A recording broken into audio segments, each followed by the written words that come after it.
네, 정경심 교수 유죄 판결에 이어서 윤석열 검찰총장 징계 처분의 효력 정지 결정까지 나오자 더불어민주당 이낙연 대표는 당 소속 법사위원들과 긴급 회동을 하고 대응책 모색에 나섰습니다. 반면 국민의힘은 법원이 검찰 개혁을 막은 것이라며 정부 여당도 법위에 군림하려 하지 말고 법원의 결정을 겸허히 받아들이라는 입장을 보이고 있습니다. 국회 취재기자 연결합니다. 김대근 기자.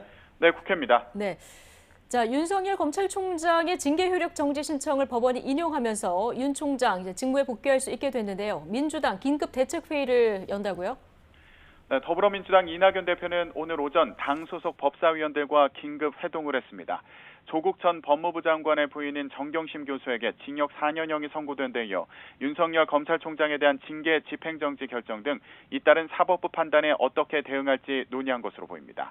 회의 결과 민주당은 법원도 징계 사유의 엄중함은 상당 부분 인정한 것으로 분석된다며 징계 효력을 정지했다고 해서 비위 내용 자체가 없어지는 건 아니란 입장을 밝혔습니다. 최인호 수석 대변인은 회의를 마친 뒤 기자들과 만나 이같이 밝혔는데요.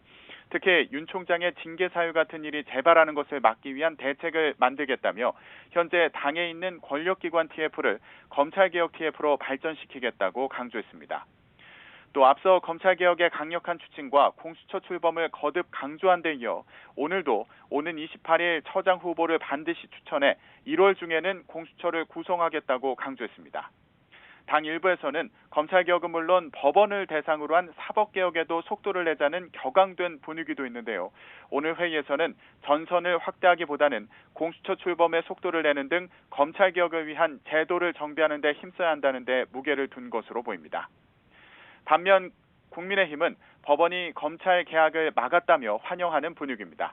배준영 대변인은 어제 논평에서 올고 든 법원의 판단이 검찰개혁의 탈을 쓴 검찰 개혁을 막았다며 정부 여당도 법위에 군림하려 하지 말고 겸허히 받아들이라고 말했습니다.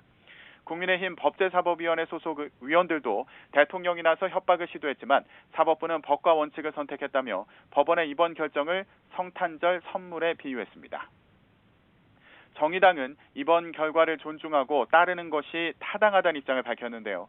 검찰개혁은 검찰개혁대로 윤 총장 징계 과정의 문제 제기에 대한 판단은 그것대로 존중해야 한다고 말했습니다. 국민의당 안철수 대표는 다행스럽고 기쁜 일이라고 말했는데요. 안 대표는 오늘 자신의 SNS에서 삼권 분립과 정의로운 법권의 중요성을 다시 한번 깨닫는다며 청와대와 여당은 이제 상대를 배제하는 비뚤어진 정치를 고집하지 말라고 밝혔습니다. 법원의 결정이 나온 뒤 민주당은 공수처 출범을 재차 강조했습니다. 그렇다면 앞으로 절차 어떻게 되는 겁니까? 네, 고위공직자 범죄수사처장 후보 추천위원회는 오는 28일 회의를 열 예정인데요. 이 자리에서 대통령에게 추천할 최종 후보 2명이 선정될 것으로 보입니다. 추가 후보 추천이 있을지 주목됐지만 새로운 후보가 나오지 않으면서 기존 8명 가운데 2명을 선정할 예정인데요. 추천위원 7명 중 6명 이상이 찬성해야 최종 2명을 선정할 수 있던 공수처법 조항이 개정돼 3분의 2, 즉 5명이 찬성하면 의결이 가능합니다. 이에 따라 야당 측 추천위원들의 거부권은 무력화된 상황이라 28일 회의에서 최종 후보 2명이 결정될 것으로 보입니다.